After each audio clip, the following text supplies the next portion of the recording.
Hey, are you a bass player that plays gospel or someone who's wanting to learn how to play gospel music? Well, I have something that I've created for bass players just like you. I've been creating these gospel bass jam tracks. I've already created contemporary gospel quartet, and now I've created the straight gospel bass jam pack. And what that basically is my interpretation of gospel choir music. It's something that I think is really essential to learning how to really play and understand gospel music. Now, this bass jam pack features music that feels more like the gospel choir stuff, which is not to be confused with praise and worship or gospel quartet, any of that kind of stuff. It's slightly different. It's all gospel. The thing about gospel, if you've listened to it, it's pretty vast. It's a lot of stuff that you can learn in gospel music, and I understand that not everyone has access to that music, and not everybody understands that there's so many different areas of gospel music. So if you are a bass player that's wanting to know more about gospel, want to have something to jam to, I've created this pack just for you.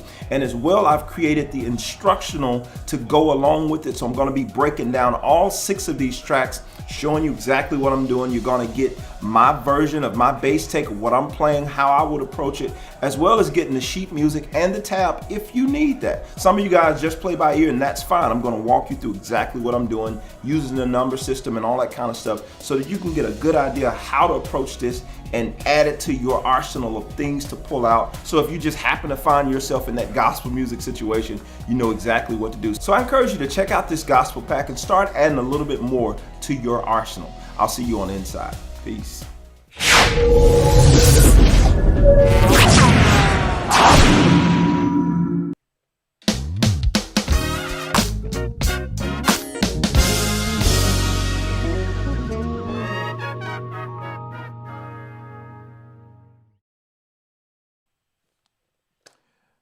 Good morning, guys, and welcome to Grooves and Motivation Live. I am Jermaine Morgan.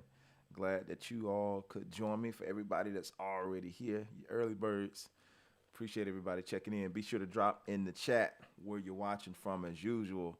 And if you're new to this channel, thank you. Be sure to hit that subscribe while you're here. If you have seen any of my videos already and you just kind of been hanging out and all that kind of stuff, go ahead and hit that subscribe button. That way you know when I'm live.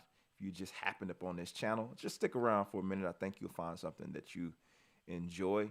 So yeah, man, just welcome to everybody who's watching, who's checking in this morning, whether you're on your way to work, you're just kind of getting yourself together for the morning, getting the kids ready, whatever you're doing. Welcome to you. Hope you're off to a great start. Hope your week is off to a great start. Floppy, good morning to you, man. Last week on nights, hope you're well, set in, sunny, New Forest. Yes, sir. I'm well, man. I am well, getting over a long weekend, but I am well nonetheless, jumping back into it. Yeah, last week was a really busy week. It was a really busy week, but it's cool. You know, sometimes it's cool to stay busy. Keeps you on your toes, keep you staying sharp. The Black Chat, what's up, man? South Africa is in the building. Good morning to you. Good morning to you. Glad to have you here this morning. Anderson, good morning. He said, good morning, Master. Good morning to you, Anderson, man. Glad to have you in the building. What do I do if I feel stuck? Akeem is getting his questions in early this morning. What to do if you feel stuck? One of the quick answer that I normally try to give people, if you feel stuck, sometimes you might just need to take a break from the instrument, depending on how much you're practicing. Now, if you're not practicing at all or little to none, then you probably don't need to take a break. You need to dig a little deeper. It's several things you can do. One is take a break if you've been practicing, putting too much time in. Get around things that inspire you, things that inspire creativity. It doesn't have to be musical things, but sometimes just getting out. Like for me, I like to get out and ride the four-wheeler. I'm not saying it really inspires me, but it opens me up. It kind of clears my head. It helps me to, relax, that kind of thing. That's like a pastime. So whatever your pastime is, thing that opens you up, that helps a lot of times getting out of your own head, getting out of your own way. Another thing that you can do is get back to original intent. I tell people this a lot. What inspired you to play the instrument? Who did you listen to that inspired you to play the instrument? Or what recordings what things did you do? Like when you first picked up this instrument, what were some of the things that inspired you? And kind of get back to original intent, that very thing that inspired you, even if you're not trying to pick it up and learn that thing, just sometimes, having some nostalgia every now and again and hearing that thing, oh man, I remember this song, or I remember when this person did that, or watching your favorite player, whatever that thing is, get around something that inspires you, right? And now set new goals for yourself. What goals are you trying to reach? I'm giving out way too much information, but that's my short answer. Any more, you're going to have to come talk to me in the coaching call, right? All right, so Bernard, happy to see you again. Same to you, man. Good morning to you. Blaine, hi, sir, from North Nalath, South Africa. I don't know if I'm saying that correctly, but man, welcome. Thank you for being here. Singapore is in the building. Good morning to you. Good morning to you. So, yeah, you keep dropping in the comments, guys, where you're watching from. We're going to jump into this thing. I created this little groove. I don't know how I really want to move over it, but it's a groove nonetheless. Little funk this morning.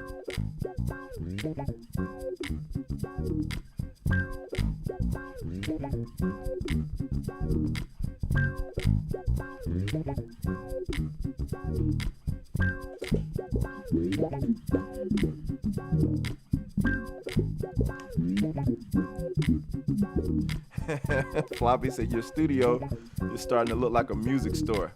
I'll take that. I like that. I ain't mad at it. More to come. Stay tuned. Morning, Tiffany.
Zimbabwe is in the house. Good morning to you, Joel. Big Swole says, bro, I need that. Is that a wave pedal? This is, I guess you're asking, did I make this on the pedal? This is on a loop pedal, yes, but this pedal, cut this down just a hair. This pedal is the Digitech Jamman Stereo. I had this pedal about 10 years.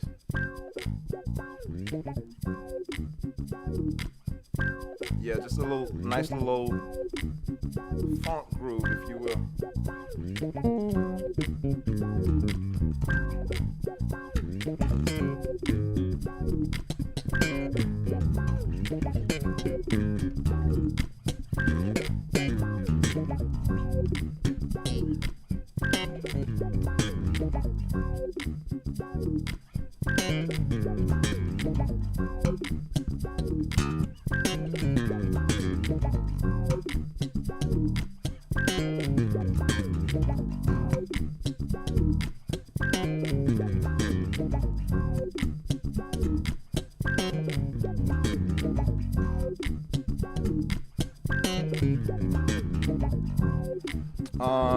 Rat Soup, he says tips for line building. Yeah, I've covered a lot of that on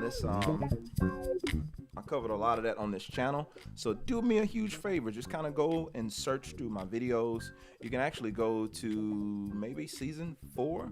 I've tons of videos on creating lines and coming up with riffs and that kind of thing. So I think you'll find exactly what you need. I think it would be unfair for me to try to spend time during this segment talking about that. But there's tons of content on my channel for free that you can go and check out that I've covered multiple things and talking about building, some lines and that kind of thing. So, and if that's not enough, I have monthly membership lessons where I talk about that as well. So be sure to check that out. Blaine says, what advice do you have for beginner basses? Like people that's just starting on it, practice, learn music, learn a lot of music. Whatever your thing is, just try to learn as much as you can. Put your hands on as much music as you can. Get around people who are doing what you're trying to do, who've done it well. If you have people in your community, try to get around them. Try to hang around. Try to learn and pick up. In the beginner stages, you want to be like a sponge. And the sponge is at its best capacity when it's around water, when you're around something that you can actually soak up. So, be like a sponge and get around some people. And if you're not around physical people, there's a plethora of stuff here on YouTube and social media and that kind of thing. But the best thing, if you can get close to someone, or even like myself, get one-on-one lessons and that kind of thing, where you can kind of soak up and just listen and take in as much as you can. Not just trying to get a whole bunch of information, but just kind of take in and see what you can apply to what you're trying to do. So that's my advice there. Alvin Jones says, nice, I need lessons. Where should I start? And you said, I'm an intermediate player who needs to add to my vocabulary. Start with the monthly membership lessons. So like again, guys, I have tons of content here on this channel. But again, if you want something more personalized, check out my website, jermainemorgan.net. I have tons of content there, tons of lessons, the monthly membership lessons, a library of over 200 lessons that you can go through and pick and choose the things you need to work on and that kind of thing to help strengthen your playing. And if that's not enough and you need something a little bit more customized, I do offer one-on-one coaching calls where I have no idea what that is. I don't know if it's my phone or what, but again, I have one-on-one coaching calls where we can kind of dig into maybe some weaknesses in your playing, try to get to the bottom of them and come up with some solutions to, get you on the track that you want to be on in terms of your playing. All right. So BJ Riley Music. Hello. Good morning for the video recording. How do you record directly with your bass guitar feeding your audio to your camera with no speakers? I'm using an interface to do that, if I'm understanding your question correctly. I'm using just a PreSonus interface. Actually, you can use any kind of interface just to record in. And my speakers are here, you just can't see them. And I have the headphones on as well to help with that sound. But yeah, the speakers are connected. So yeah, that's the basic thing. You need some type of interface to record or to get in to your computer.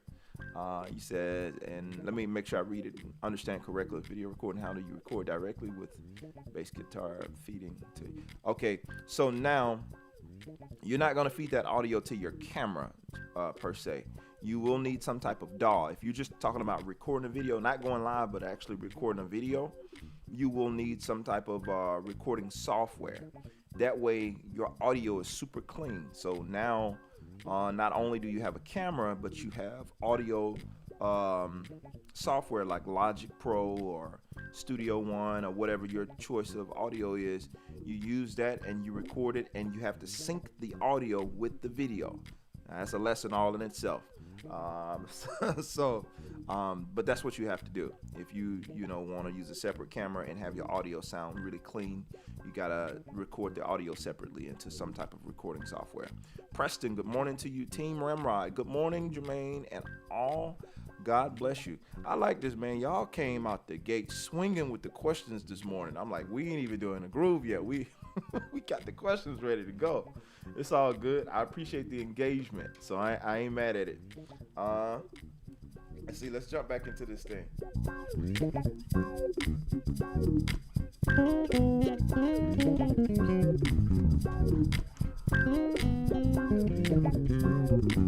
We can still make that wrong note work.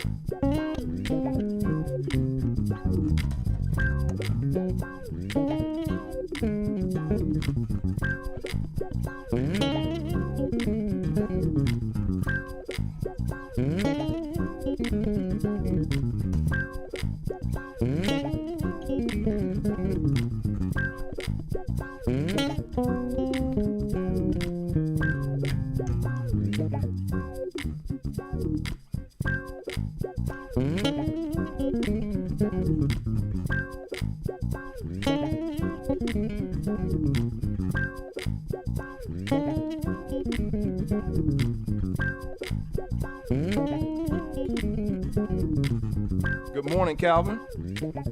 So BJ says, "Oh, okay then. You mix the audio together. That is nice. You should do a video of that. I might do that. I might maybe do a webinar or something like that where we talk about that. But here's the thing, y'all gotta show up. Y'all gotta show up, right? So real quick, I did a webinar last week talking to entrepreneurs and that kind of thing. Granted, I kind of just let a few people know because we had limited spacing, so I didn't like blast it for weeks and weeks. It was just really intimate. But a lot of people signed up and didn't show up. I don't get that, but hey, it's cool. But I did a webinar where I talked about a lot of this stuff, getting started, creating video content and that kind of thing. And I'm gonna probably be doing another one soon. I'll let you guys know when that is. But if you are interested in creating your own video content based on the questions that I'm getting, I take it that some of you guys are interested in that. I will be doing probably a free webinar on learning more about that kind of stuff. So when I announce that, make sure you're available to show up, and so we can actually spend time talking about those things and getting started, videos and all that kind of stuff. If you're interested in learning how to create your own online content, I do teach that stuff. I do more than just play the bass. So yeah, be sure to show up for that one. Next time that I let you guys know about it, be sure to show up for that. All right.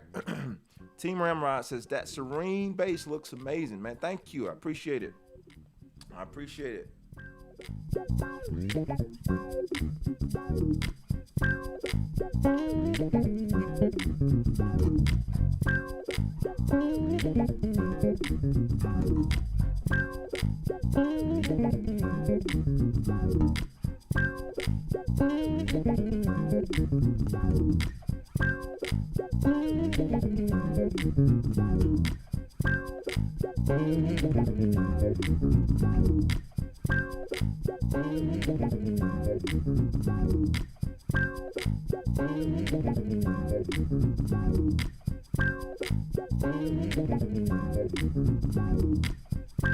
So Alvin asks, are all of your riffs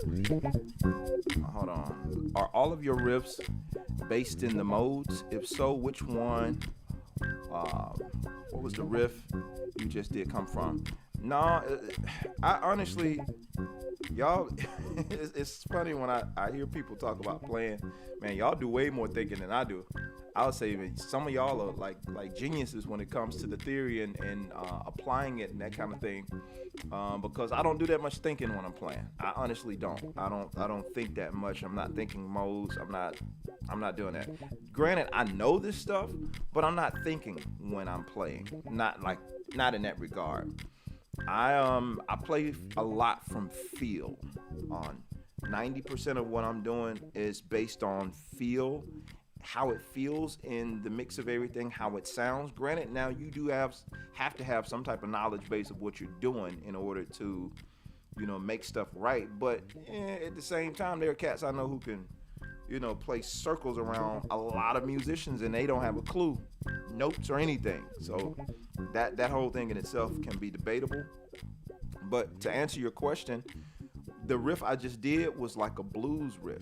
It's a lot of the stuff that I do, simply because it's kind of go-to and I can build from it easily, is based around the major and the minor pentatonic. So also the major and the minor blues scale, I use that a lot because again, it's good building blocks for me to come up with different ideas. Naturally, being Southern and soulful, that's my kind of go-to in a sense, because that's the way I hear music. I have this soulful filter that I hear music through, and so naturally everything is going to have this pentatonic spiel on it.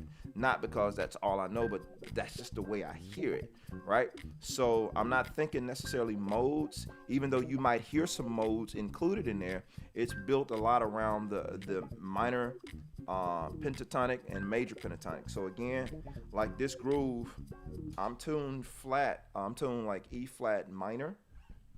Not E flat minor, but my bass is tuned flat to E flat, right? So my E is this would be normally your open E is a E flat for me.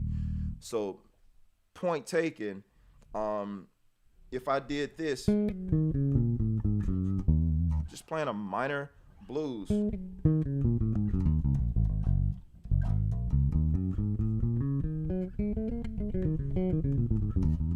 like just a regular E flat minor blues.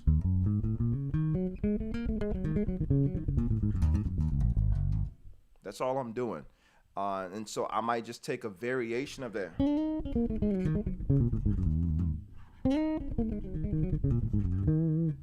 And then we just, from that point on, we just begin altering it to get whatever sound I'm looking for. But in that particular context, you know, so it's really a simple groove. So it's a minor pentatonic. So because I know that groove is built around that, I'm finding things that complement that. Very simple concept, but how you phrase it makes all the difference. And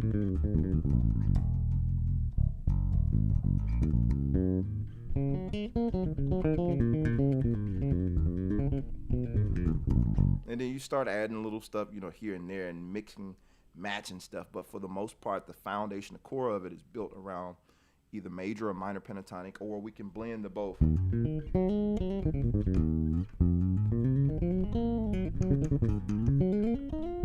So I'm using there, using like the F sharp major pentatonic, because we know it's relative, it's all related, right? So that's kind of my context. I try to play smarter, and I try to not put myself in a position where I'm overthinking when I play.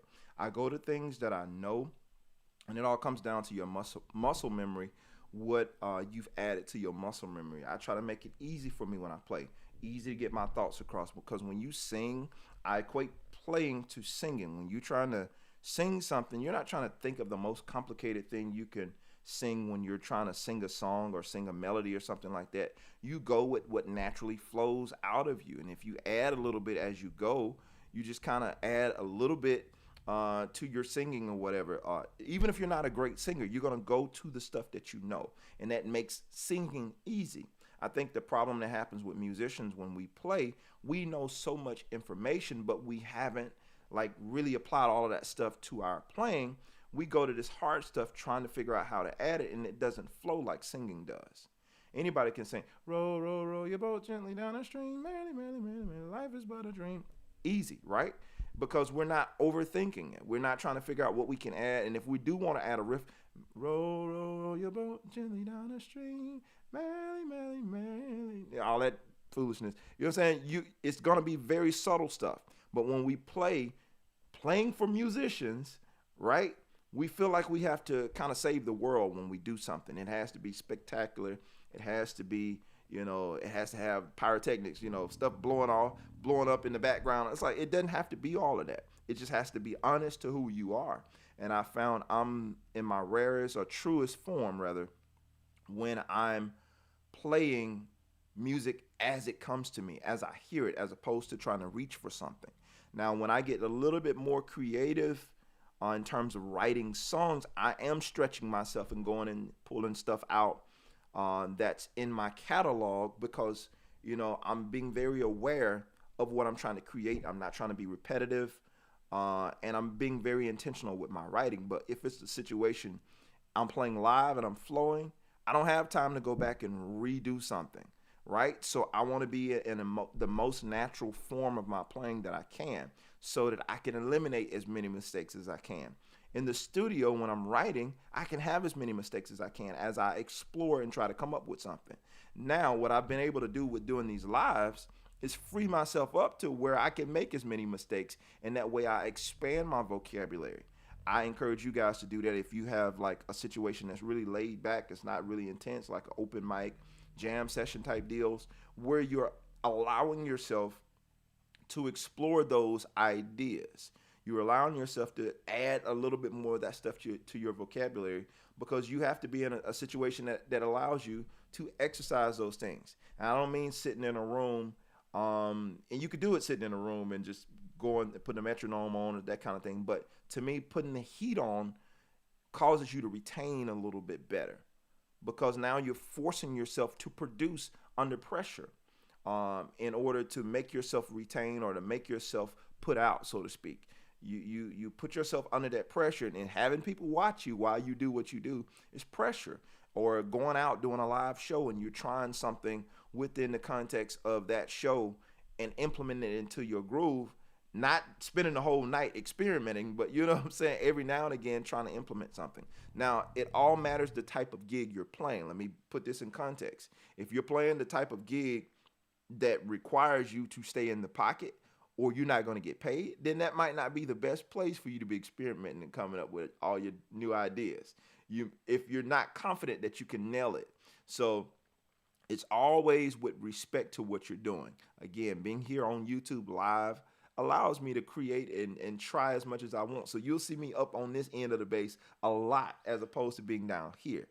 Because if I'm playing for an artist or a group or whatever, somebody's hired me to be the bass player, I need to spend some more time down here.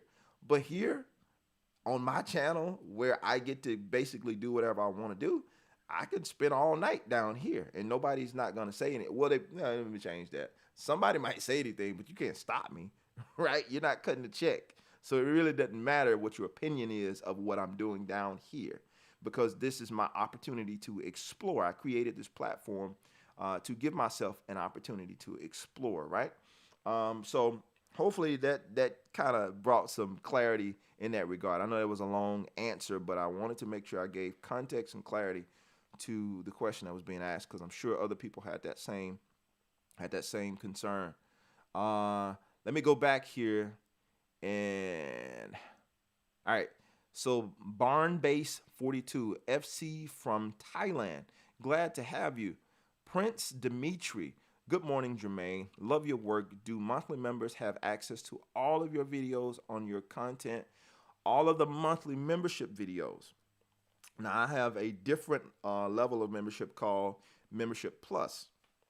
Now, they have access to all of my videos, including the courses and that type of thing. Like where I got all these straight gospel jam and the shout bump bass course, the traditional, congregational song, and all of these different things, riffs and licks. Membership Plus has access to all of those courses, right? And so, yeah, there are different levels of memberships on my site. So just be sure to go to jermaine.morgan.net, learn. You'll see the tab that says learn, and you can find out all that information, right? The Black Chad, I would love to see you play in church. Yeah, man, you should have came. I still play. I don't play as often, but I was playing every week, like down here in one of the largest churches in Atlanta. You could probably go and Google or look up, search some YouTube videos of New Birth services from about, many years ago. And you could hear me play a lot, on a lot of those different services. They were broadcast. We were on BET for a while. We were on the Word Network for a while and some other TV program, maybe TBN. I don't even remember. But yeah, I did a lot of playing in church, a lot of playing in church, right? All my life pretty much.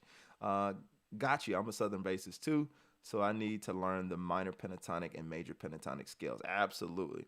That's what it sounds like. Yep, absolutely.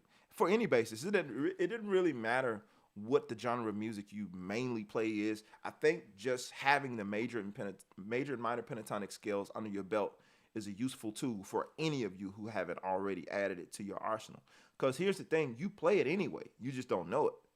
Most of you bass players, you're already playing the major and minor pentatonic scales, whether you know it or not. It's in your bass lines. You playing any popular music, you are playing the major and minor pentatonic scales.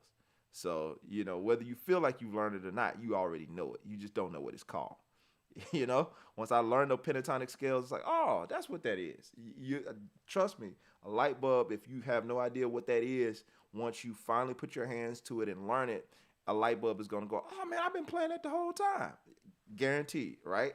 All right, so it's one of those most common scales that almost everybody play, and it's going to be in some form of music, especially if you play popular music, whether it's gospel, R&B, funk, whatever, you're going to be playing some pentatonic stuff in there. So it's really no getting around it.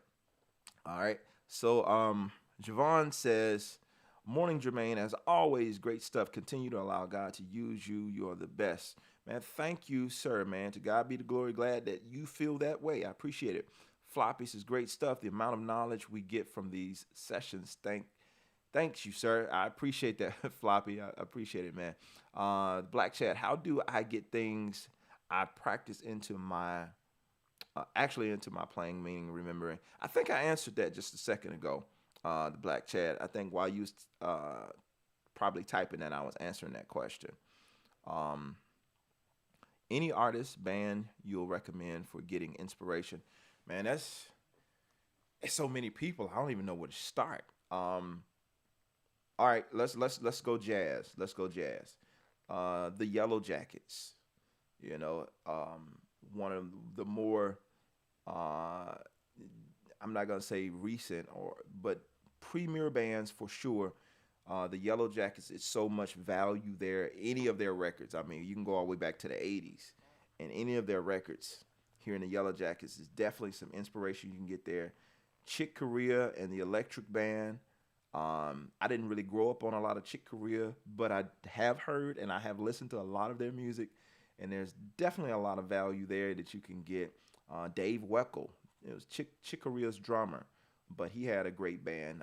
I'm talking jazz fusion right now for the most part, guys. But Dave Weckl, Tom Kennedy was playing the bass there. With Chick Corea band, you had John Patitucci. Like everybody in Chick Corea band like was an artist pretty much, or still is an artist. John Patitucci on bass.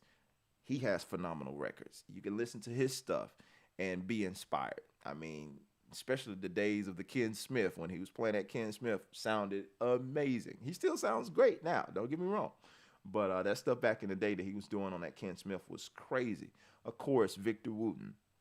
Of course, Marcus Miller. Of course, Stanley Clark. Wayman Tisdale for some people. I'm just calling out some bass players that I know. Jocko, of course. It's so much stuff. You really just kind of gotta do a study and just see who's all out there. It really matters what you're into. And then again, at the same time, you might get it inspired to check out some stuff that you weren't into. Gary Willis. If anybody want to drop some of these names in the comments to help, Felicious. I think that's how you say it. Felicious. So be sure to drop some of these names in the comments. That way you can go back and do a Google search of all these guys. I think I mentioned Gary Willis, Oteil Burbridge. Oh my goodness. I told the story many times. I drove 3 hours one night to hear Oteil Burbridge play with his band, the Peacemakers. This was when I was in college. Oteil did his warm up. I got there early, and the band was sound checking, and Oteil did his warm up. He was playing a six string Federa that night, and what he played during warm up, I was satisfied. No joke. I could have went home feeling like I got my money's worth from what he played. He had a looper pedal and he did something, and just the stuff that he did during his warm up. I could have been like, all right, man, appreciate it. Holla at y'all. I'm out. You know what I'm saying? Because it was great what he played just during warm up. So Oteil is definitely one of my favorites. Hands down. You know, he's definitely up there on my list of favorites. Hadrian Farad, newer guy. There's so many great bass players and so many great musicians out there now. It's just, again, it's a who's who. It's just so many great people. Who else? Again, I don't want to name. I'll miss so many people. Bubby Lewis. Who we got?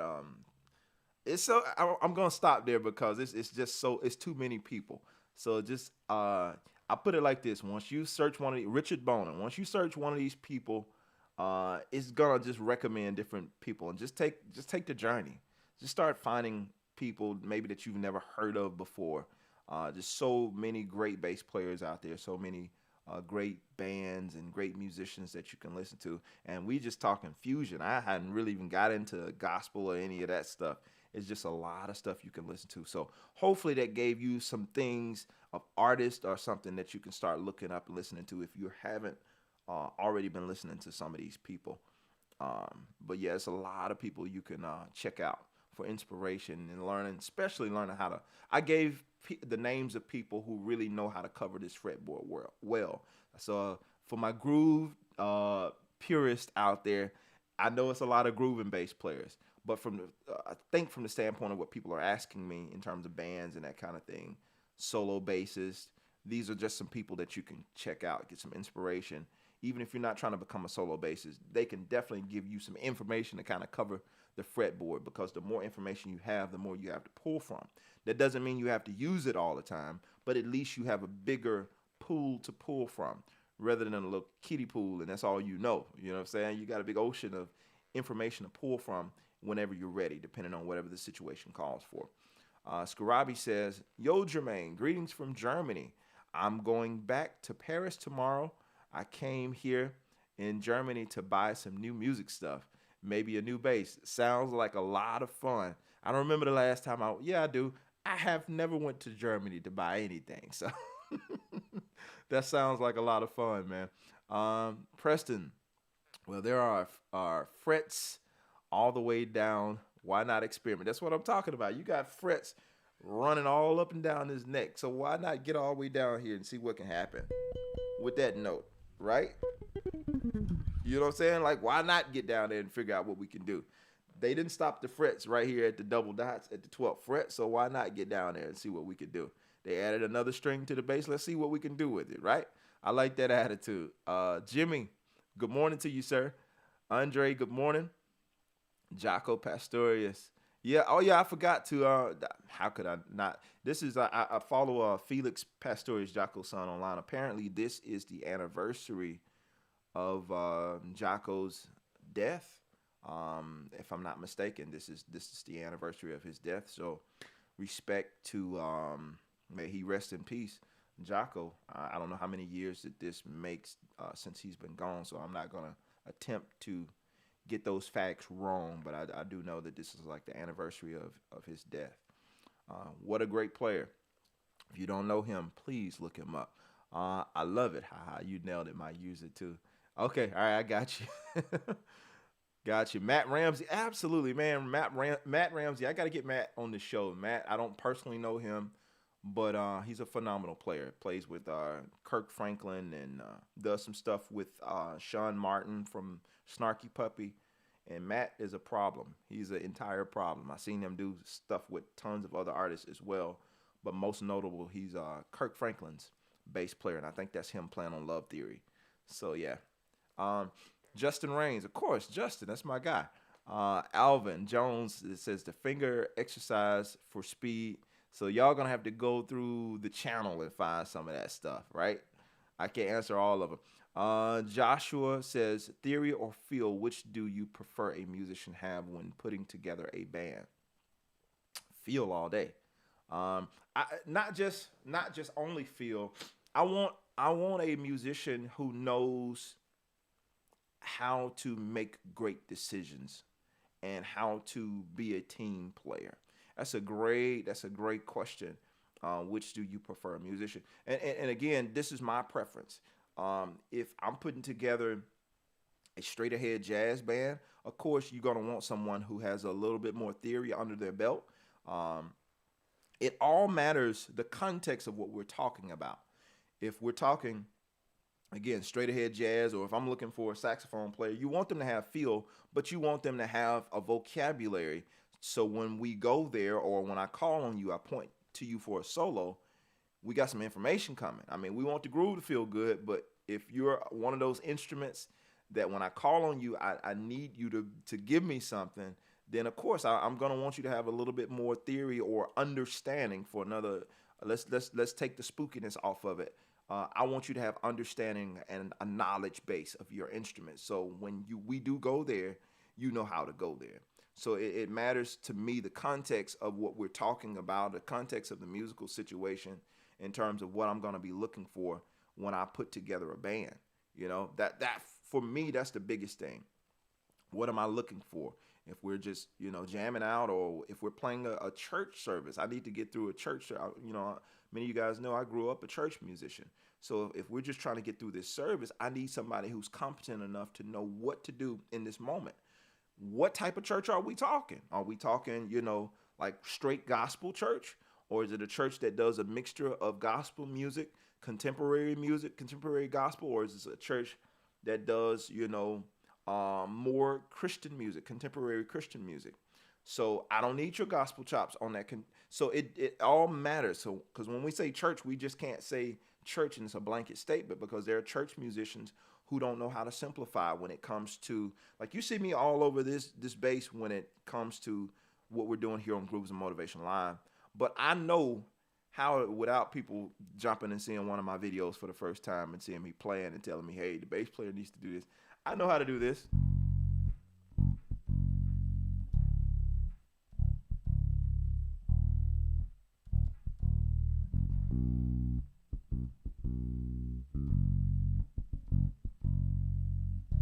Right? And we don't have to be all down here because the song doesn't call for it. But I need someone who's competent enough to know when to reel it back and just give me that. And also, if we decide to go there, you know how to go there. So, to answer your question, that's the thing for me. I'm looking for a number of things depending on this, as a music director, depending on the situation, that's going to determine who I call. I have a lot of numbers of musicians in my phone. And like, again, when I'm putting a band together, or if I get called to put a band together for a situation, it's a lot of factors that go into play. What does this situation consist of? And, especially the key component for me when I'm putting bands together is a drummer, because the drummer is going to really drive that situation. He's going to, like, kind of really tell me where we can go in this situation just by what he plays and the energy that he brings to the stage. Everybody plays off the energy of the drummer, whether they know it or not. So if you have a good drummer in place that knows how to push the song, and the other thing that I'm considering when I have a good drummer that knows how to push the song, if I'm the bass player, does the keyboard player know how to take it to the next level? Do they know how to push the song once we start pushing it and growing the energy? Can you stretch? If we take it left, can you go left with us? So all those things are being factored in. So sorry to spend so much time on that, but that's a great, great question, and definitely something to be considered. All right. So Jimmy says, what is the first thing you do as a warm up before playing your gigs? I have several things that I do from time to time. One of the things I try to do is when I think about it, because I'm not gonna sit here and act like every time I play a gig I have this routine thing that I don't even play a lot of gigs like that anymore. Especially with the COVID thing happening, and me kind of taking a break from it all and just focusing more on the teaching and business side of what I'm doing. I don't gig out that much anymore. But when I am gigging out, when I think about it, I want to make sure I stretch. And this is a tip that I think I kind of picked this tip up from Bubby Lewis, making sure that I'm stretching my fingers and stretching my hands when I think about it. Because, sometimes your hands need warming up, shaking, kind of getting the blood flowing and everything in your hands. That's a good thing that you definitely want to do. Make sure you're staying on top of it with, like, if you're doing exercises, like little chromatic exercise. That's something I used to do when I did play a lot. That's something that I used to do just to get my fingers warmed up. Just do little,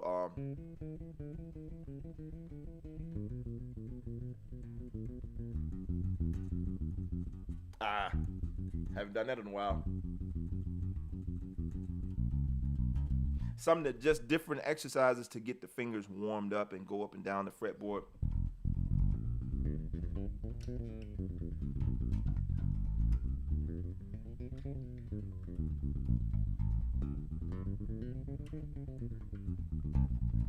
Like different little chromatic exercises like that to get the fingers just moving up and down the fretboard and just waking my hands up, so to speak. So those are different things that I would do to kind of, get me warmed up, or to get me prepared if need be. So stretching and just doing some finger exercises to get my fingers ready. And sometimes I'll just sit there and do that kind of stuff. Moving in between strings, going up and down. But all of that is contained within these chromatic exercises. So you can isolate that kind of thing.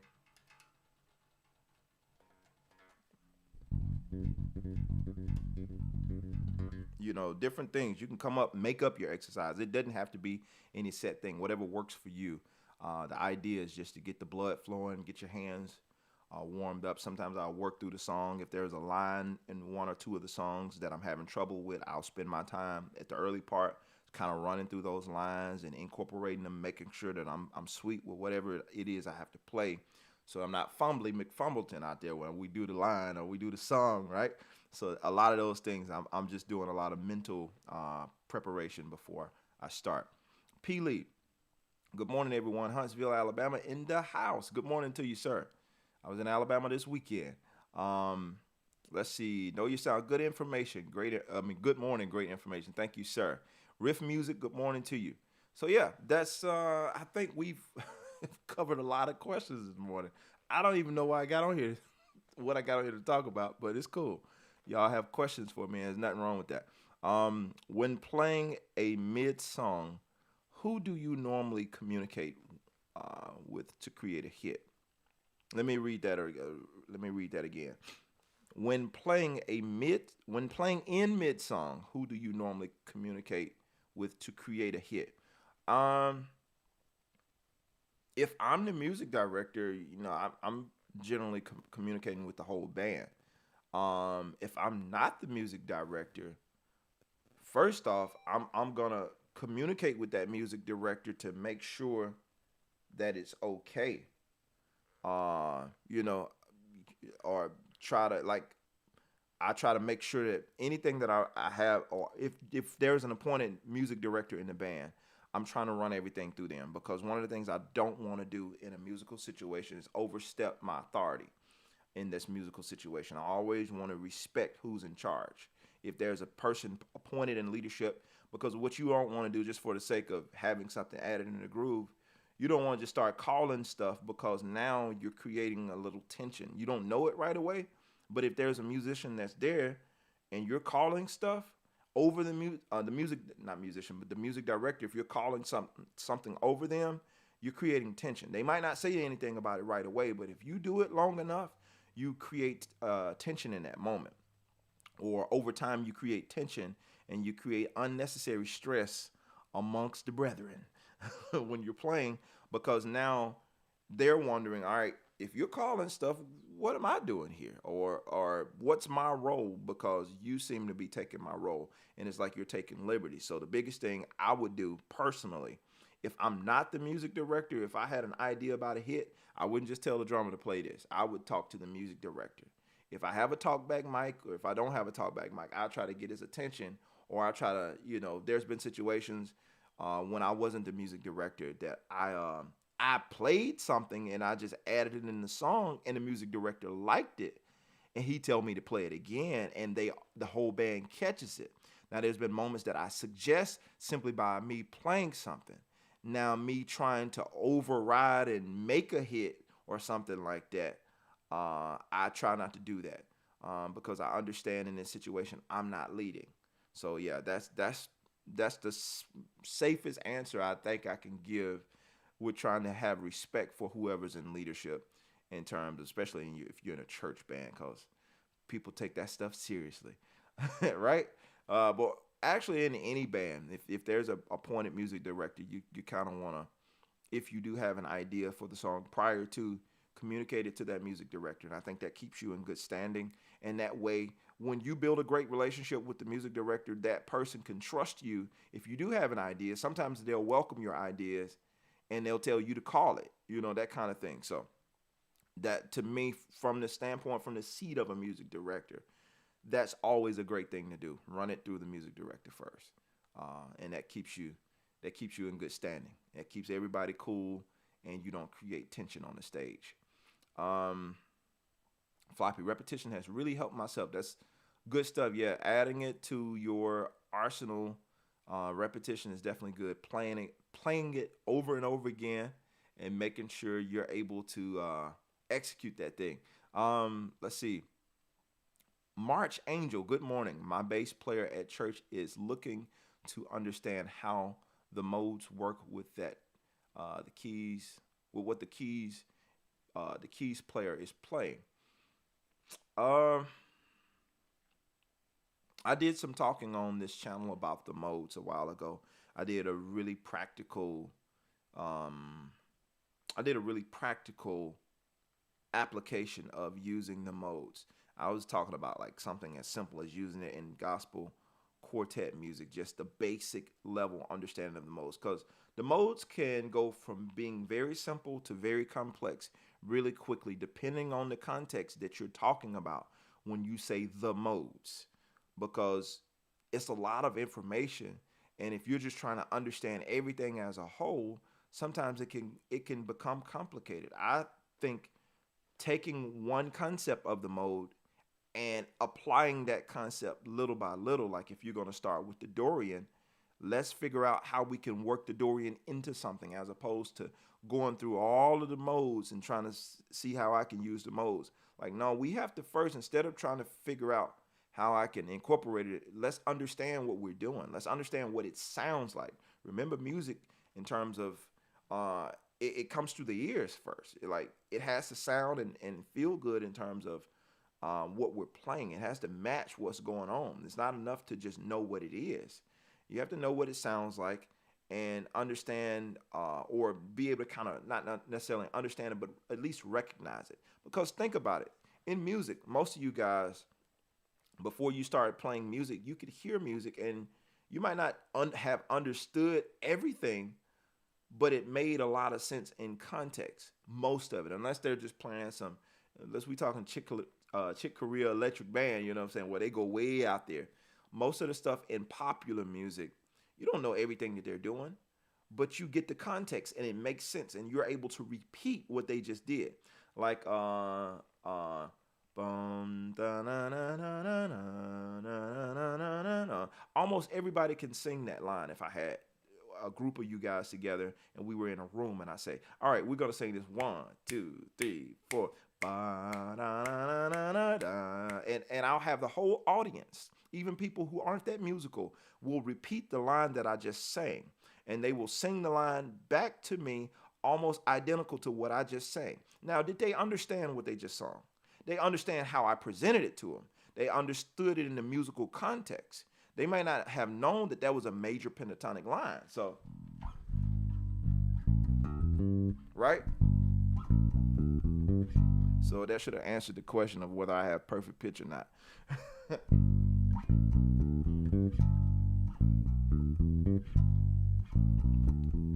Right? So that's a major pentatonic line. But we also hear that line on My Girl. Wrong key.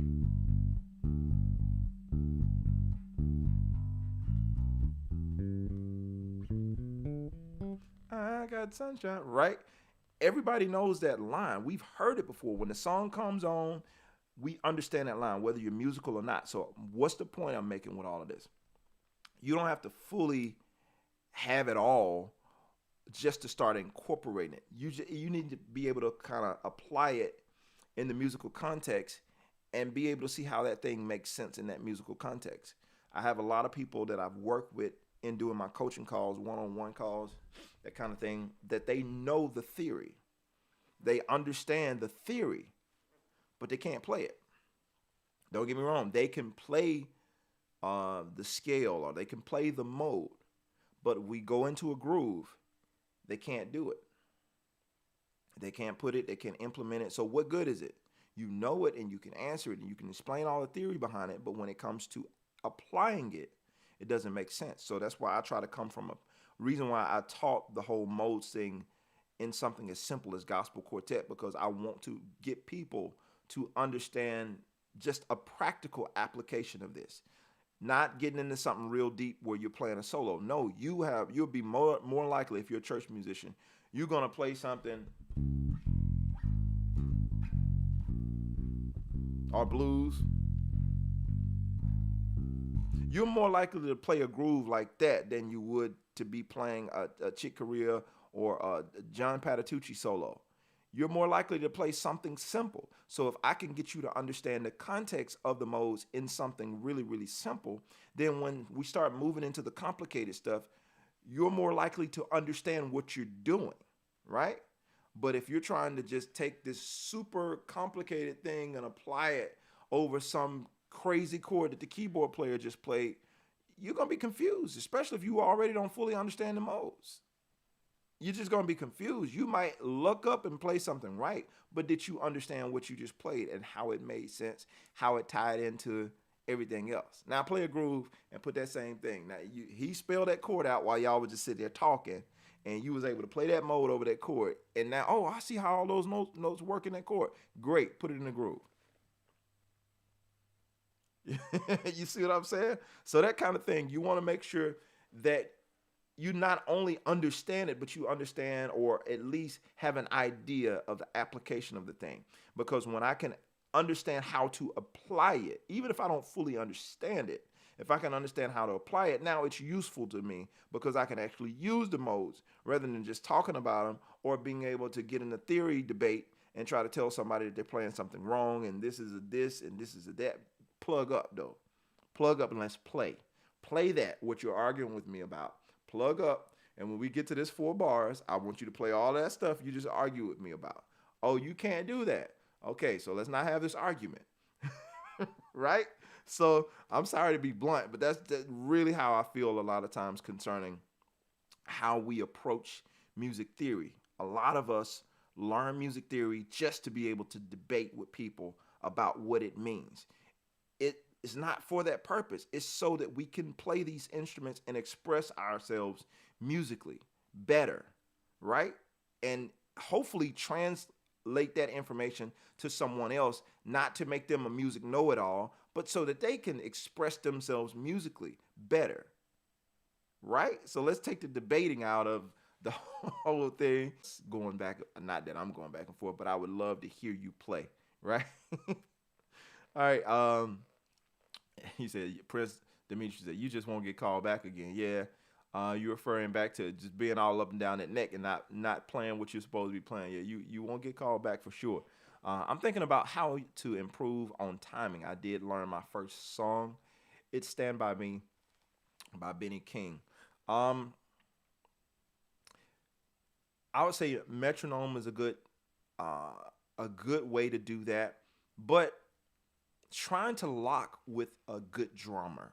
I would say if you could figure out ways to start practicing with drummers, really good drummers, not a drummer that has bad timing, but trying to figure out ways to lock with drummers.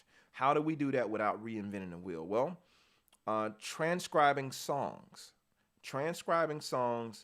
that are a little bit more rhythmically moving and being able to try to do what that bass player on that song was doing. You're going to naturally start getting the context of how they're using certain things and the context of how they're using timing or being able to lock with their timing.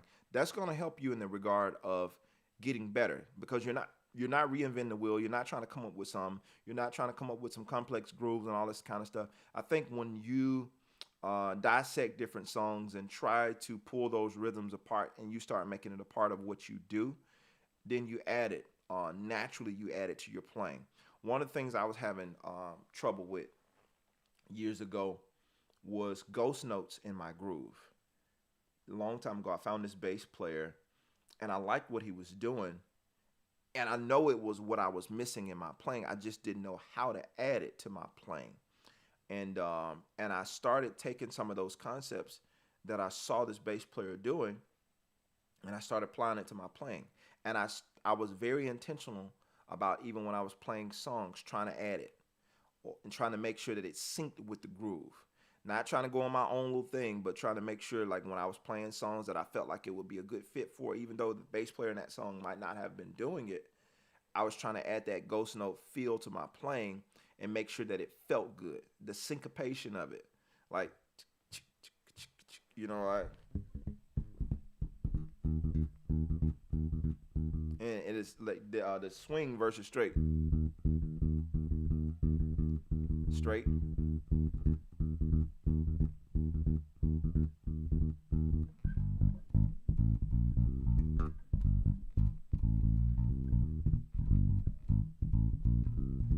Like different stuff, adding that to my playing and being very, very intentional about it.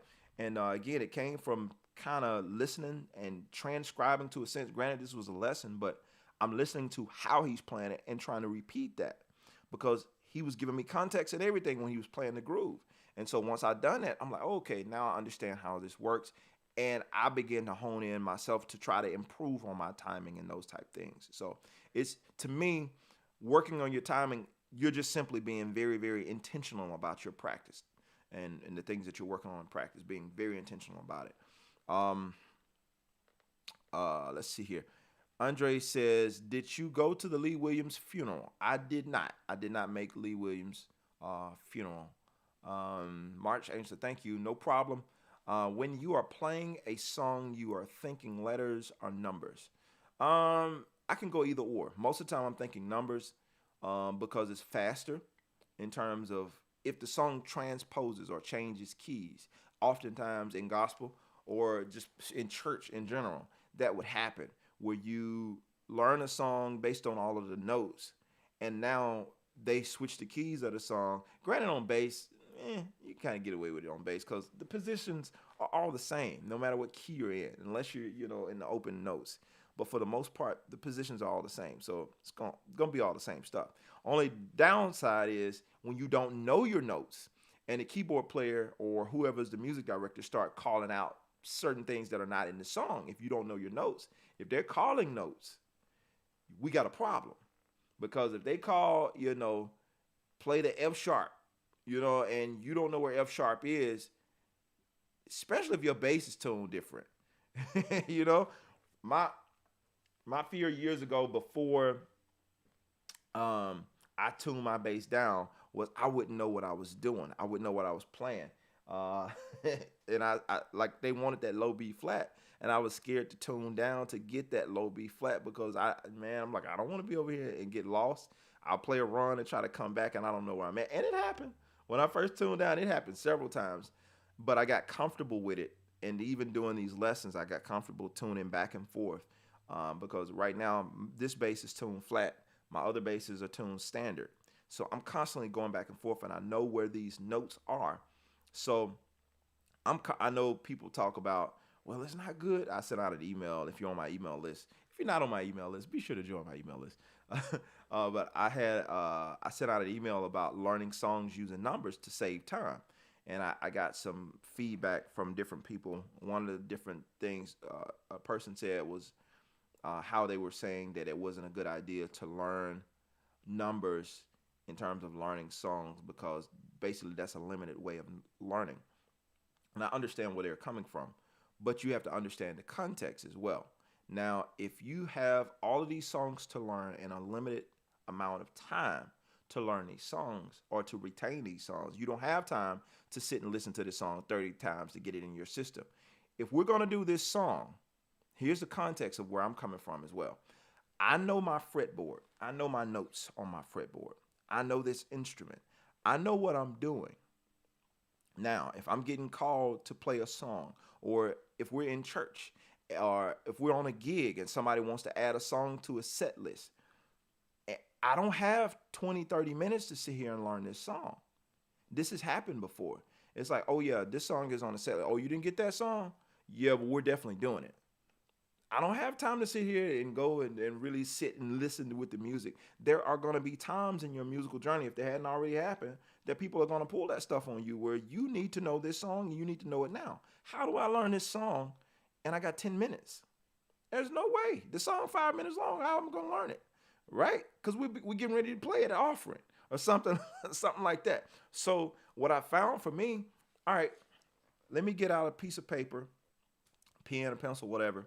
Let me go through this song and chart it, right? I'm making notes of stuff as I go, but I'm playing this song and I'm charting it down in real time. I don't got time to sit here and try to figure out if this is an F sharp or if this is a B flat. I don't have time for that. I need to get this song quickly because I need to know what's happening and I need to be able to execute it. So in those moments, if you have those moments, then yeah, the numbers come in really handy. That way, if they decide to do the song in G and it was originally in A flat, you're good either way because it's numbers. But again, I know the fretboard. This key word, I know the fretboard. So if you do call out something that's not part of the key, I'm good. Like I know the fretboard. So if you call out, go to the E or go to the E flat, either one, I'm good. I know where it's at. So I'm not fishing for it when the person calls that note out. So that's the context to what I'm talking about when I say, learning the song with numbers. I'm taking into consideration that you've already done your work, your homework. You've learned your fretboard. You know this instrument, or at least you're putting in the time to know the instrument better. So now when you kind of revert to learning by numbers, you're not handicapping yourself. You're just shaving off some time. Now, if you have time to really sit with the music and internalize the music, then that's great. The more you know about the song, the more you know about the music, that's great. That's going to help your performance and it's going to be that much more solid. But if you don't have a lot of time and you have a lot of songs on your plate, you got a lot going on, you have a life, then you got to figure out some kind of way to shave that time down if you don't have adequate time to learn the music. But you're still expected to come in there and perform or to do what you have to do at a high level. Then you have to find a way that works for you. And for me, that was a way that worked out by using the numbers because it also helped me where I would forget stuff because I got so much going on or just because I wasn't retaining as quickly as I wanted to. I have it right here. So over time, as I play through it, it's like, oh, I'm sweet. I don't need that chart, but I have it right here because there's been many times that they call that song back up and that chart benefited me because everybody else forgot the song, but I had my chart right here. So the work that I did months ago and we learned the song and we played through it, now they want to do this song all of a sudden and nobody else remembers it. Now I'm feeding everybody the song because I have a chart. So, it's you just have to really find a way that works for you.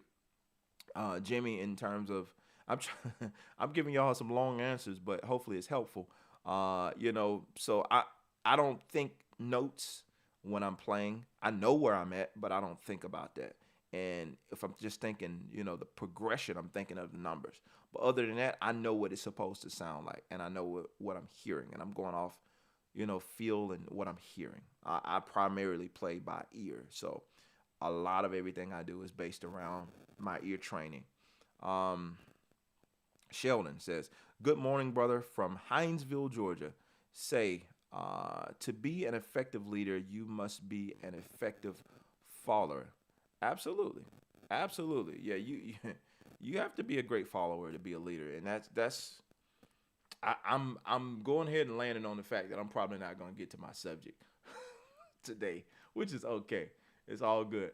But one of the things I did want to mention, man, like what you bringing that up about being a great follower. Some people are anxious to be, or not anxious, excited. They're really in a hurry to be in charge, to be a leader. But yeah, I think being able to follow somebody and like what you said earlier, I can't remember who it was that said about who should I communicate with when I want to call a hit or something like that. Sometimes resisting the urge to do, even if you know this could save this situation, resisting the urge to take over.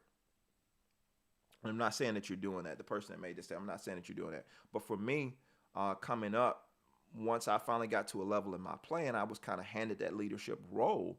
When I grew up playing in church, my mom was playing as well. But once I got to a certain level that I could play pretty good, I was playing keys. My mom kind of stepped aside and she would play. She would just direct the choir and sing, and I did majority of the playing. And she just kind of let me call whatever it was I was calling. So I was basically leading the band, the two-piece band. I was basically leading the band for the most part, and she just kind of let me did what I did. And so when I got a job at another church, I was doing the same thing, pretty much being the leadership role. So I did that for a long time. But once I moved to Atlanta, I had to learn how to take the back seat and follow. Well, I'm not going to say I had to learn.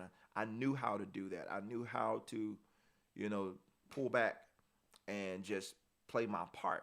And there were times being a natural leader that I had some suggestions, and my music director let me know quickly, I got it. I got you.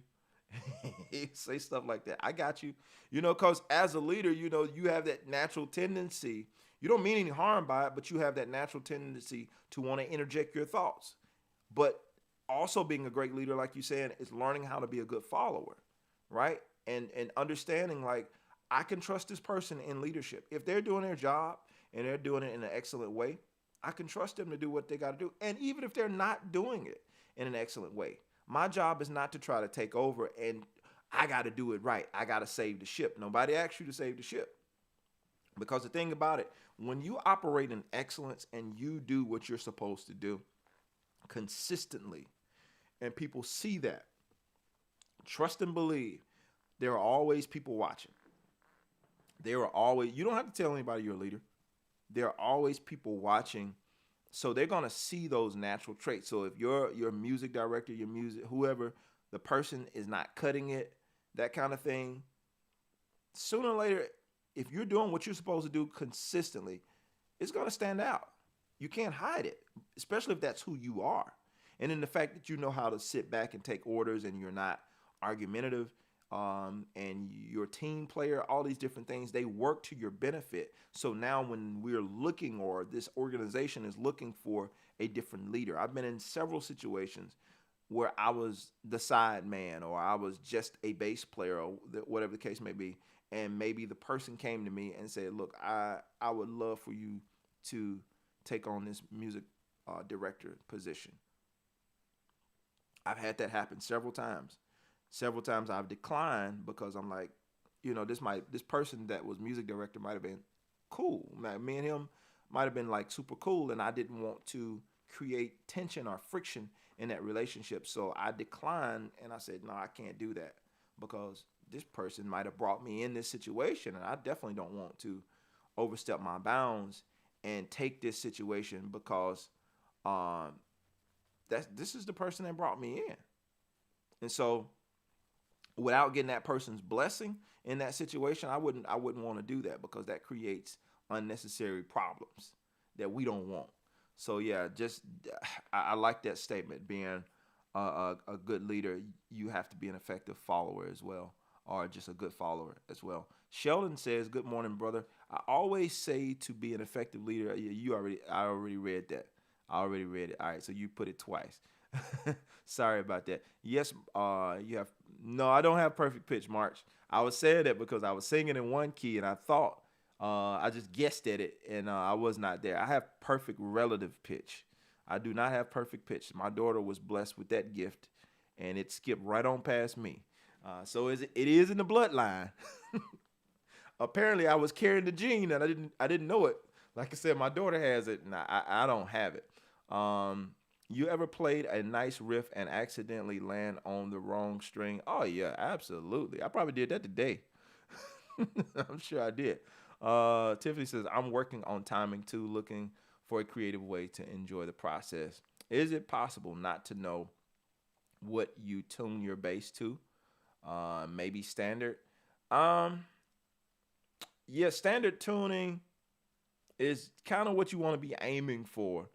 It's possible. Yeah, it's very possible to not know and just pick up and be playing. That's very possible. I know people who do it. But you want to have an idea, because if you don't know what you're tuned to, how are you going to know what any of the other notes are unless you have perfect pitch? So yeah, you want to make sure that you definitely know. Be very intentional about your tuning. Tuning is everything, right? Tuning is everything. Jimmy says, ever notice the pianist's reaction when you play one off note? My reaction. Being a bass player is pressuring. No cap. Oh, absolutely. I've always said that, man. You can. When I was a guitar player, I could hide and I could skate around certain things. Not saying that guitar players get to kind of hide, so to speak, because nowadays in music, everybody has a part and you have to play that part. But back in the day when I was playing rhythm guitar, I could kind of play around whatever we were playing and fake it till I make it. But playing the bass, you front and center. If you play one note wrong in that groove, everybody knows it.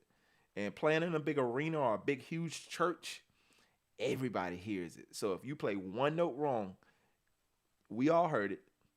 You're just playing one note at a time. So we all heard that. So yeah, the pressure is definitely on when you're playing the bass. What a wonderful way to start my day. Much love from Southern Illinois. Peace. Randy, good morning to you. Thank you for being here. Excellence inspires men and honors God. That's good. That's good, Kenny. So yeah, I think I've covered pretty much everything from the question standpoint. We didn't really get into a topic per se. I was asking, who are you doing this for? I'll just ask that question just so the people who clicked on here will feel like this wasn't clickbait for me to ask that. Who are you doing this for? All the stuff that you're doing, are you holding yourself accountable? So let's I'll summarize this whole thing up with asking that question. Are you doing this for you, or are you doing this to please somebody else? One of the things I've been teaching my kids about is accountability, being accountable to yourself, being excellent. Like Candy says, excellence inspires men and honors God. When you're being excellent just for the sake of being excellent, like I'm gonna do my best and I'm gonna play my best because I know I can, and because I deserve to present the best version of myself, and I don't want to be lazy.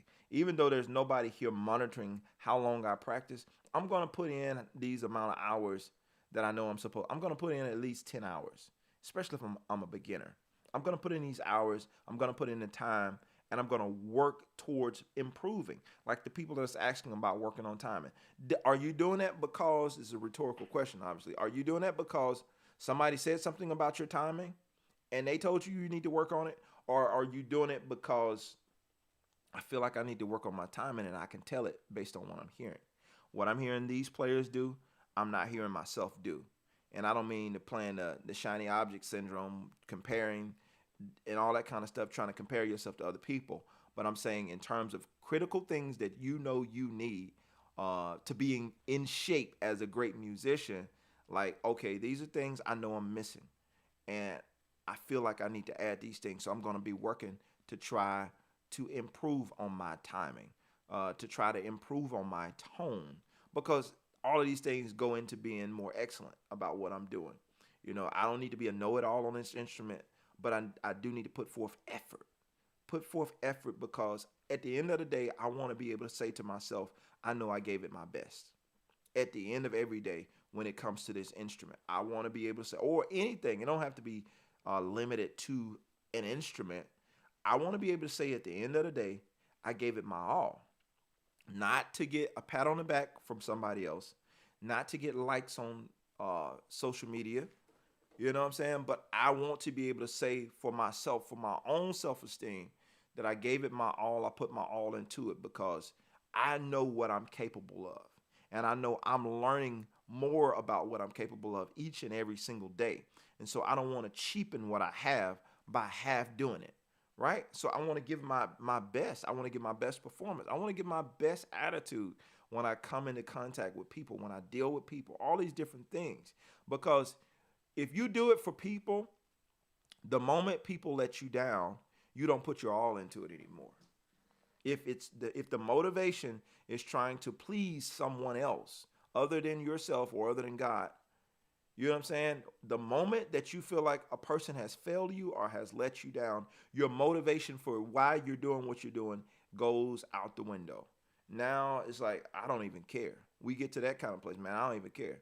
Because you was looking for affirmation or validation from somebody else. And it's not about them. Because people will switch on you quickly.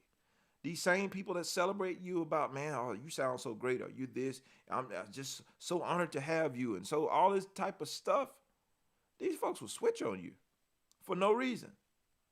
And when that happens, if you're not careful, you'll lose your drive, your desire to even do what you do. You don't want to play anymore.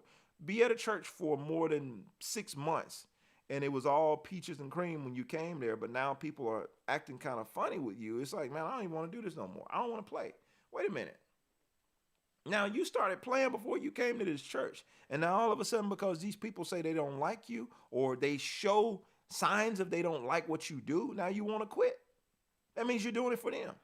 That means you're doing it hoping that somebody there celebrates you. And when you do that for that reason, these people hold your joy about what you're doing in their hands. And depending on how they act towards you, that's going to determine whether you have any joy about what you do or not. You can't do it for them. So who are you doing this for? Who are you doing it for? Because when you do it with the right intention, I want to be excellent for the sake of being excellent. I got a record that I'm coming out, shameless plug. I have a record that I'm getting ready to come out with very, very soon. Um, Dreams Work Reality Part 2. If you hadn't heard Part 1, be sure to get that. Because Part 2, we go into a whole different thing. My band, Jermaine Morgan Band. So yeah, I'm about to drop a new record. And I've been working on this record for 4 years almost. Uh, because we did the first half of the record again in 2017, and some of the songs that's on the second half we recorded in 2017, and we kind of got held off and sidetracked, and so we're just now getting around to finishing up the part two of this record. And so I've been in these songs trying to be excellent for the sake of being excellent. I'm not making this uh, record for musicians. I hope musicians like it, but I'm not making this record looking for a pat on the back from musicians. I'm not. Even for the listeners, I hope they like it. But the way that I create music now, I'm not doing this based on what I think the listener wants to hear. Even though, if you want to be really successful, you always got to cater to the what is it, your client, or cater to your customer. There you go. But in this regard of what I'm trying to create, I hope you enjoy it. But I'm not making this to make you happy. I'm not. I'm being honest with what I want to create, and I'm creating, trying to be pure to what I'm hearing in my head, and being as authentic as possible. And I feel like when I do that and I give it my best effort and not try to please anybody, but try to make sure I'm happy with what I'm hearing, then you'll be happy with it. You'll be satisfied with it. Because the intentions of why I'm doing what I'm doing are pure. They're not trying to get your approval. You can be on one when you hear my record. You can be mad at somebody, and all of a sudden you hear me play something. Now you don't like what I did, and you don't like me no more for no reason. I had nothing to do with it. So now I'm trying to please you, and you don't like my music. You don't like me because I don't like bass players, because bass players get on my nerve. And so anything I do, any note that I play is going to annoy you, right? So I can no longer do things to try to please people, because people are too fickle. I can't do that. I can't do things to try to please you. Now, in the service business, in the service space, in terms of what I do as a business owner, there are certain things that I'm going to do. Of course, I'm going to make sure that my customer is satisfied. Separating the two, I'm going to make sure you're satisfied. But when it comes to me being creative, or me pursuing something, and I'm trying to operate in excellence in terms of being creative, no, I'm not doing that for you. Nah, I'm not. Me being creative has nothing to do with you or anybody else. It has everything to do with what I'm hearing in my head and the creator who gives me the ability to create. Now, if you like it, that's great. If you don't, it's cool. Right? Anyway, just had to throw that in there. So again, just to summarize all of this up, who are you doing what you're doing? Who are you doing it for? When you go to your job, who are you doing it for? I know you're doing it to get a check, but are you being excellent? Are you being excellent for the sake of excellence? Are you doing it for that reason, or are you doing it for some other motivation? Because once that motivation lets you down, what are you left with? All right, so let me go through the last few of these statements. All right. I think I stopped here. Emmanuel says, how do you handle working with church musicians who do not prepare, practice, or learn their stuff? Patience is a virtue. If you're in a position where you can address it with a heart of understanding. Things aren't always what they seem on the surface. I'll say it this way. Things aren't always what they seem on the surface. What could come across to you as a person not trying, and I'm not making excuses for anybody, but I say this from wisdom and from learning. Sometimes we all don't have the same goals in mind. We all didn't start this thing the same way. We all don't have the same end goal in mind. Some people can do something naturally, and that's their motivation. It's like, I just want to be a help. I just want to help. I started playing for the in church situations, and especially in smaller churches and in ministries. Um, I'll just say church, and we'll leave it there. A lot of people volunteer to help the church. Their lifelong dream was not to become the greatest musician in the world. They didn't even pick up that instrument with the intentions of becoming great. They just heard something and they wanted to be able to play it and they played it. Or maybe some people learned to play enough to accompany themselves singing or something like that. And then they got thrown into a position where they had to do this, but they never had a desire to be a musician for real, for real. But the pastor likes them. They're faithful. They have a great attitude. They have all these different things. And they're really good people. And they're going to learn the song to their ability because, again, they're not trying to be a professional musician. They're just trying to help the church. Now, in that position, that person might be learning the song to the best of their ability. Their ability, not to the best of your ability. They might be actually learning that song to the best of their ability. So you have to give that person grace because it's like until they decide to retire or the pastor brings someone else in that situation, you're kind of stuck with it if you're going to be there. And you have to learn how to coexist with those people and try to make sure you flow as a unit. One of the things I'm big on, and I do consulting for churches and in groups as well.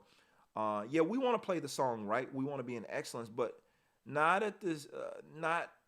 to the degree of sabotaging the whole service just to make sure everyone knows that you're right and everybody else is wrong. Because you have a lot of skilled musicians, especially young musicians who don't do anything but practice and play.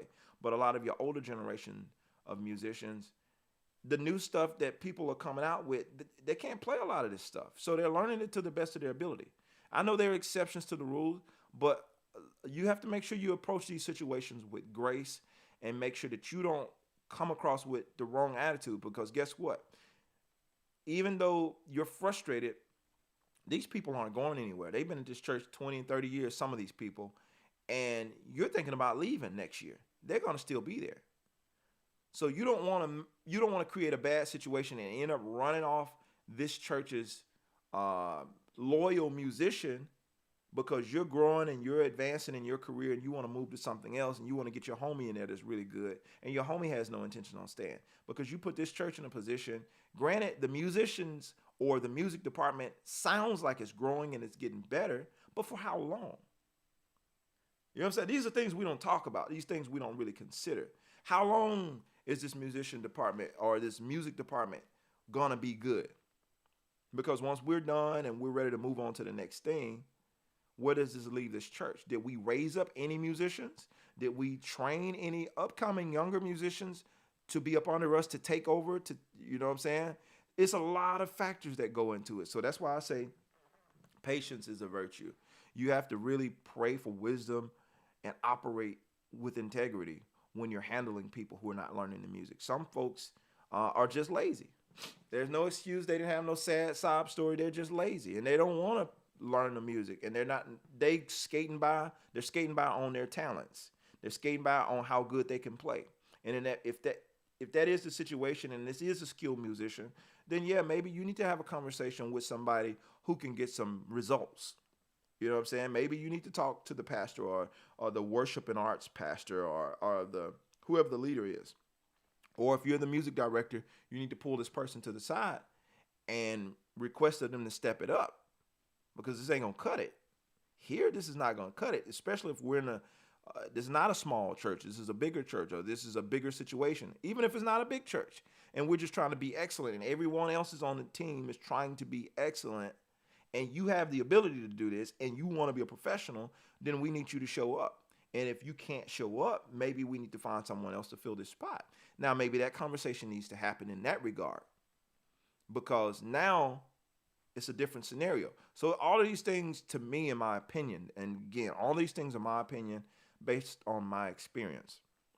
This is not law. This is Jermaine Morgan's opinion, right? All of these situations need to be handled with care and make sure you're not just being irritable when you handle these, because I've seen situations where people handle it the wrong way. They say the right thing, but they say it the wrong way at the wrong time. and they ruin relationships. They ruin people. They ruin their credibility. Nobody wants to deal with them. You're saying the right stuff. Yes, somebody needed to say it, but nobody needed to say it that way. And this wasn't the time to address that. Yeah, you said what needed to be said, but you were wrong at the tone of your voice. You were disrespectful. You were rude. I have seen that as well. So just because somebody needs to say something, it needs to be done decently and in order, right? So sorry for that, but yeah, that's something that's near and dear to me.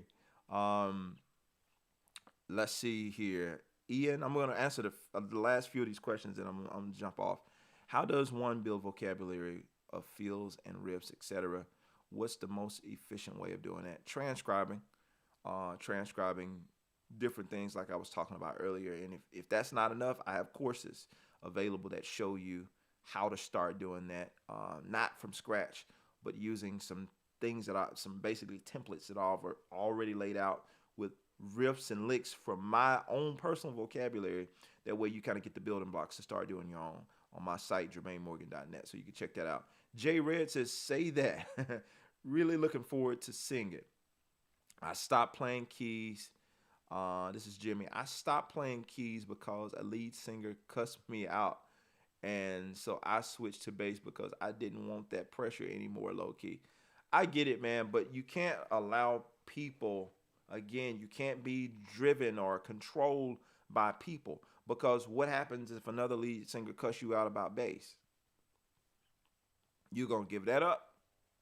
Don't be driven by people. If you're going to do it because it's something that you want to do. If you picking up bass because I always wanted to play bass, so I think I could be good at bass. But don't just throw away something. And I get it, the intimidation factor. None of us want that kind of pressure. Nobody want that smoke. Like when I moved to Atlanta, and let's put this into context. When I was in Mississippi, I played keys.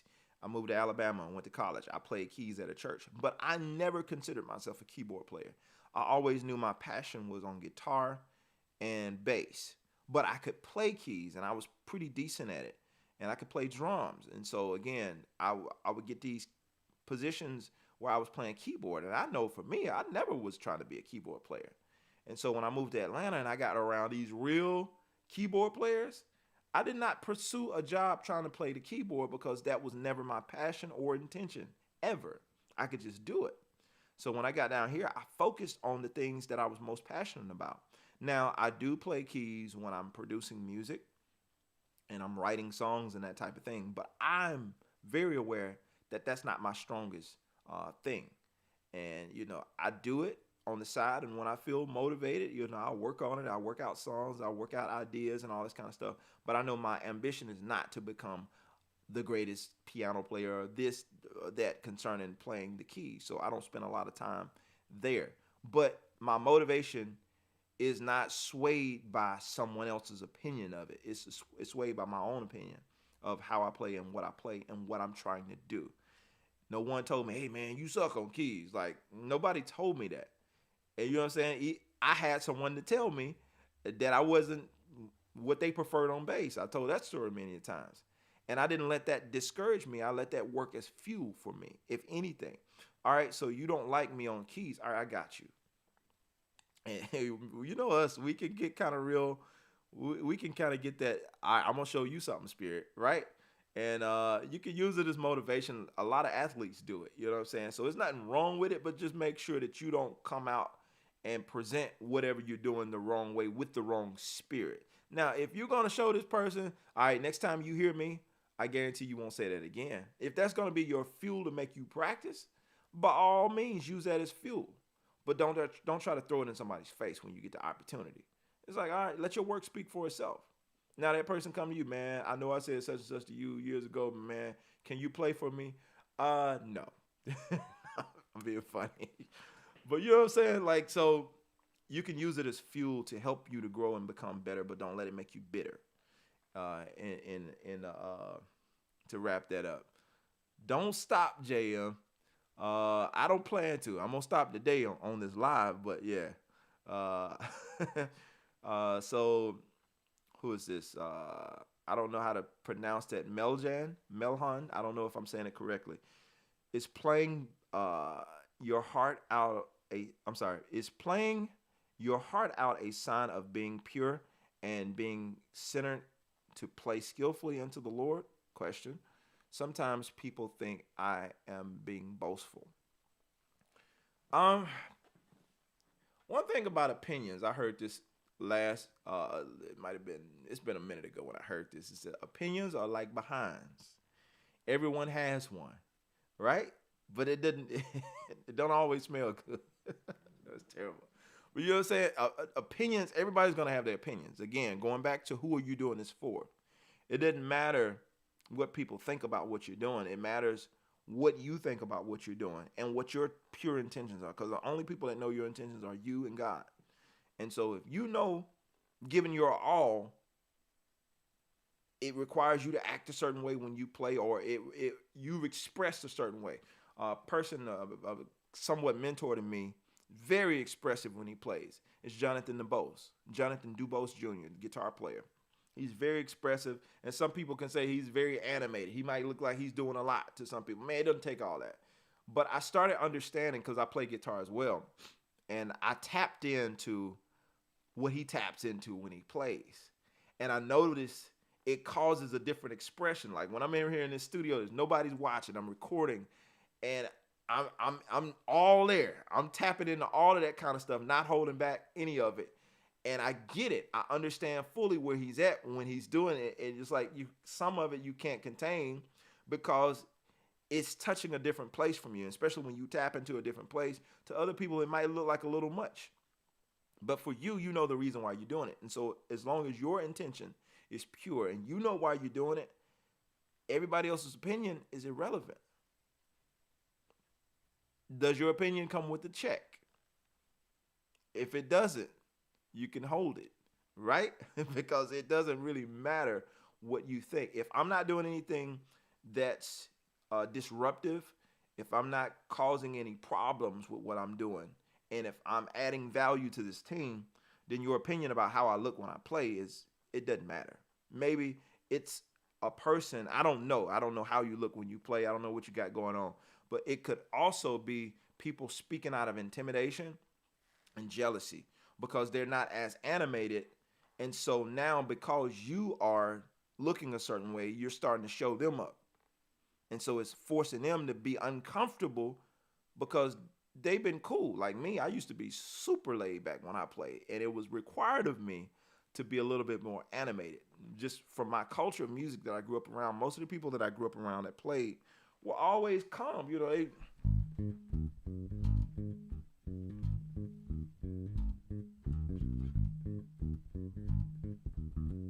all the people I grew up watching played with straight face, just like that. And so that's what I grew up seeing. So that became my natural. But when I got into a more professional reign, we need some energy. We need you to give us some energy. So again, energy is good, and it adds a lot to the stage. We all are feeding off, especially the higher you go up, the more professional the situation, and depending on the type of music you're playing. If it's classical or, maybe straight ahead jazz, I don't know, depending on the environment.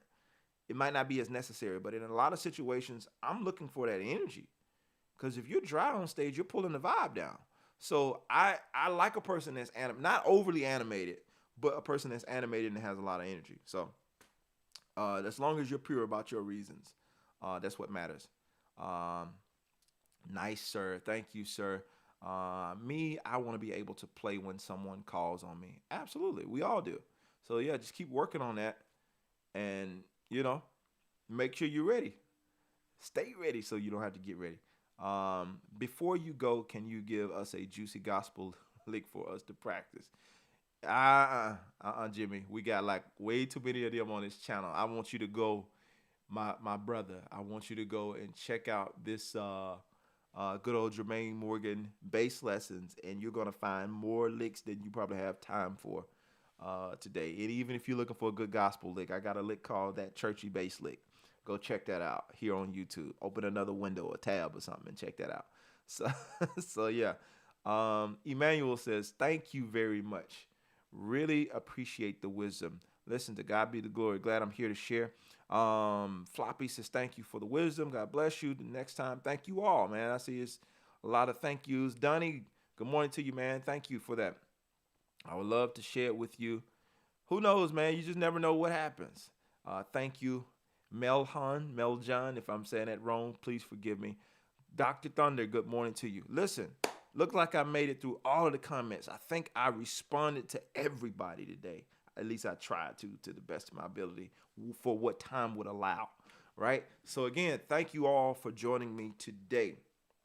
And again, I'm Jermaine Morgan.